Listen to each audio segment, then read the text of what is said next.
Tuloy ang pagpapakain natin hanggat alam natin na merong umaasa at merong may kailangan sa atin kahit anong mangyari. Another day, another series of pagpapakain sa mga doggies na nasa labas. At eto mga ganitong vlog, gustong-gusto nyo rin talaga at talaga naman nakakatuwa rin yung mga comments. Pero alam nyo naman ang hindi talaga mawawala ay yung mga bad comments. Diyos ko, talaga namang normal na yan sa mundo at yan na talaga yung nagpapa-equalizationism sa ating Anyways, world. as seen in the video, kumuha nga si mother ng food doon sa rep kasi yan nga yung papakain niya sa mga doggies sa labas. Bale yun nga yung ihihit lang na food from Goldilocks. Kaya naman ayan, diniretso na nila yan dyan sa microwave. O diba napakasyala, may pa-microwave na tayo ngayon.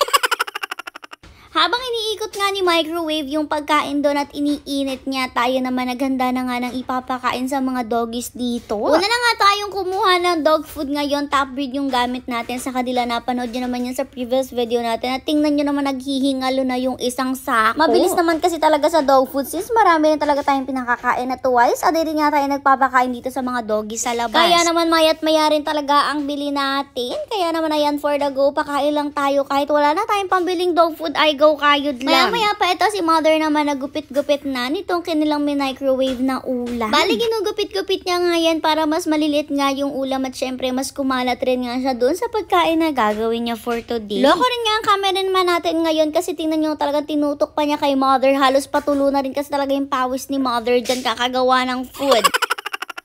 Anyways, bukod nga dyan sa ininit nila na yan from Goldilocks ay nagdagdag rin si mother ng iba pang food dito sa planggana na paggagawaan niya ng pagkain. Nilagay na rin niya kasi niya etong kanin dito na may sabaw. Tapos syempre nilagyan na rin niya ng more kanin pa. Etong ang tirang kanin sa kaldero, ayan talagang ginora bells na niya yung kalahati. Nagtira lang rin siya ng konti kasi baka maya ay meron pang dumating na ibang doggies. After nga nun, for the mekos-mekos lang yan ni mother, ayan inaayos-ayos niya lang dyan. Anyways, habang nagaganyan-ganyan si mother, kwentuhan ko muna kayo kasi alam nyo ba etong si mother talaga ever since mapagmahal na siya sa mga hayop. Lagi niyang kinikwento noon daw maliit pa siya, palagi daw siyang pinagtatawanan kasi sinasabi nga daw na nahulog siya mula dun sa mataas nilang bahay, kakahuli daw niya ng butiki. Pero hindi daw kasi talaga yun ang nangyari, although totoo nga na nahulog siya doon sa bintana ng bahay nila, pero hindi po dahil sa panguhuli ng butiki. Bata pa daw kasi siya noon, tapos pagsilip nga daw niya sa bintana, yung mga tuta daw is talagang kawawa nilalamig dahil umuulan at nababasa rin sila. Doon nga lang daw yun sa may gilid ng bahay nila, tapos wala nga daw magawa si mother kasi hindi daw sila payagan lumabas kasi nga umuulan. Kaya naman ang ginawa niya, todo silip siya doon sa mga tuta at umiiyak-iyak siya, iniiyakan niya yung mga tuta na yun. Imagine nyo, napakaliit pa ni mother noon, batang-bata pa siya. At dahil nga daw nahulog siya doon sa bintana, talagang naglagapak siya, o diba bawal lumabas kasi nga po maulan, pero nangyari naglagapak sa putikan.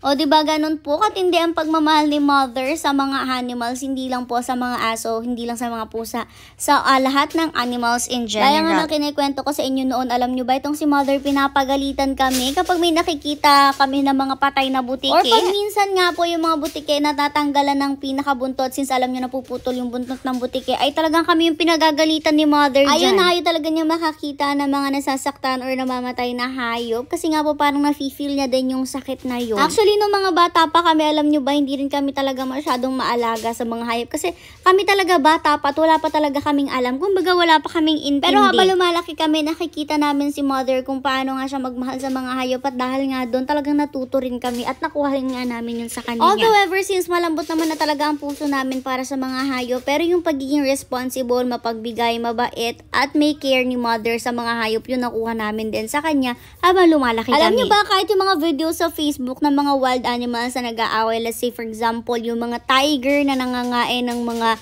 pagkain nila, which is alam niyo naman na kinakain nila as animals din. Diyos ko, talagang iniiyakan niya ni mother. Ayun rin nga kasi talaga na nakakakita ng mga nasasaktang hayop, pero alam naman natin na normal na talaga yun. Kumbaga part talaga ng ating ecosystem ang na may mga iba na hindi talaga mga vegetarian na talagang yung kinakain nila is talagang mga meats din or ibang mga hayop talaga na makikita rin sa Anyway, wild. so much for the chika. Ayan, balik na nga tayo sa video. Bale, after magpakain ni mother doon sa harap ng mansion ng mga doggies na nandun, pinuntahan niya pa nga dito si Nasaya. Minsan kasi talaga hindi na nakakarating doon si Nasaya kasi nga minsan inaaway sila ng mga doggies na nandun palagi nakatambay sa harap ng ating mansion. Kaya naman kapag ganoon si mother na nga yung pumupunta dito at binibigyan-bigyan sila ng food. Gaya nga nang sabi ko sa inyo, ox naman ang mga doggies na to, napapakain rin naman sa kanila. Yun nga lang, syempre minsan gusto nila makitikim ng mga dog food. Syempre kahit naman tayo kapag ginalok tayo ng kumain ng kapitbahay, ay for the go pa rin kahit nakalafang na tayo, diba?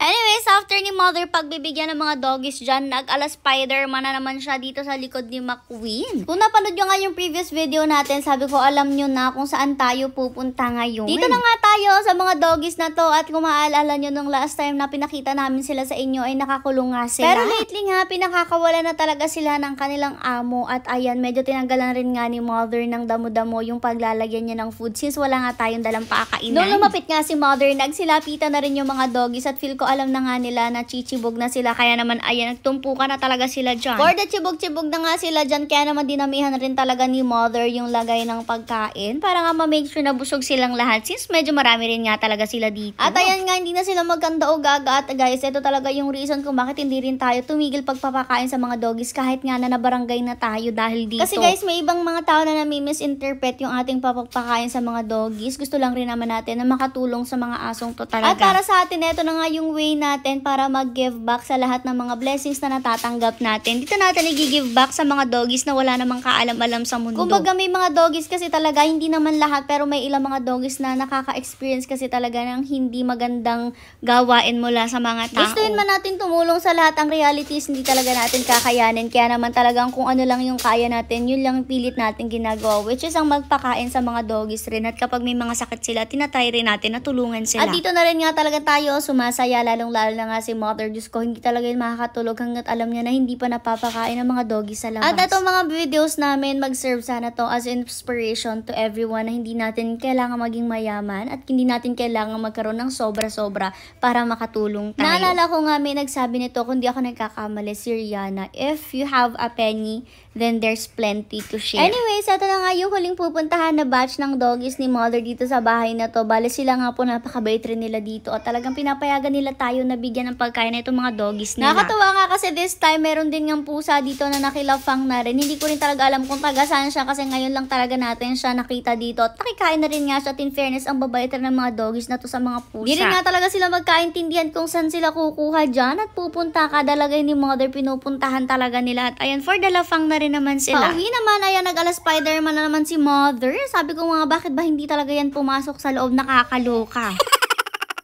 Expected din nga ni Mother pag uwi, wala na siyang pakakainin, pero eto, andito nga sina Mama Fiona, si Mama Dog, at pati na rin nga yung kapatid ni Mama Fiona. Tuwang-tuwa naman si Mother na naabutan nga niya sila kasi minsan talaga ang mga to kapag walang nakapansin sa kanila na andito sila, aalis na talaga sila. Kaya naman si Mother, dali-dali agad siyang gumawa ng food, buti na lang may konti pang tira doon sa food kanina, kanya lang kung konti na talaga yung ulam niya. Kaya naman kumuha pa ulit si Mother ng ulam sa kanya, ginutay-gutay dyan sa pagkain syempre, para masarap din naman ang kain ni na Mama Dog at ang dalawa niyang junakis. After nga noon, ayan, diretso labas na rin si Mother dyan para nga pakainin sila at dito na nga lang nilagyan ni Mother sila sa Geddy. Tingnan nyo nga yung kapatid ni Mama Fiona, talagang halos palayo na siya dyan. Buti na lang bumalik siya, at least makakakain rin siya dito, diba? Bali, tatlong pakainan nga yung nilagyan ni Mother kasi syempre andyan rin nga si Mama Dog. Yun nga lang, minsan talaga si Lola Dog hindi nakakapunta dito. Hindi ko rin talaga alam kung bakit madala si Lola Dog hindi na nakakaabot dito sa atin kahit siya naman talaga yung pinakamabait sa kanilang lahat. Anyways, ayun na nga, lafangan na sila dyan, although medyo takot rin talaga sila dito sa pwesto na to. Gusto kasi talaga nila andan sila sa may medyo damuhan. After nga kumain, tingnan nyo si Mama Fiona natin. O, diba kumakaway-kaway na rin ang buntot sa atin. Nakakatuwa naman. Dati talaga napakatariray nito sa atin. Pero happy naman kami para kay Mama Fiona na hindi na nga siya mabubuntis agad-agad ulit. Kasi nga syempre, napakapon na natin siya. At alam nyo naman, ang pagpapakapon, marami rin talagang health benefits sa mga doggies. Talagang hahaba rin yung buhay nila. Anyways, after nila magsilafangan, etong si Mother na isipan pa nga nabigyan sila ng tinapay. O diba, ang swerte talaga ng family niya na Mama Dog kasi talagang may pa-dessert pa sila. Kasi alam niyo naman sila talaga yung mga malalapit sa ating mga puso. Grabe na rin kasi naging journey natin dito sa family ni na Mama Dog. Yung mga puppies nila, talagang palagi nating tinutulungan hanggang sa ngayon na finally nakilala na nga natin yung owners nila. Kaya naman kahit mailap talaga sila at hindi sila lumalapit sa atin, talagang love na love natin itong family ni na Mama Dog. At syempre, all dogs naman natin ay love na love natin. Pati na rin nga yung mga doggies dito sa labas, talagang love na love natin. Anyways, ayan na nga, panibagong episode yan ang ating pagpapakain sa labas at hoping na ang video na to ay maging aral para sa lahat na kailangan natin magtulong-tulungan at kailangan talagang ma-restore ang humanity. Dahil yun nga talaga ang unti-unti nang nawawala at unti-unti na rin natin napapabayaan ang mga binigay ng Diyos sa atin ng mga companion dito sa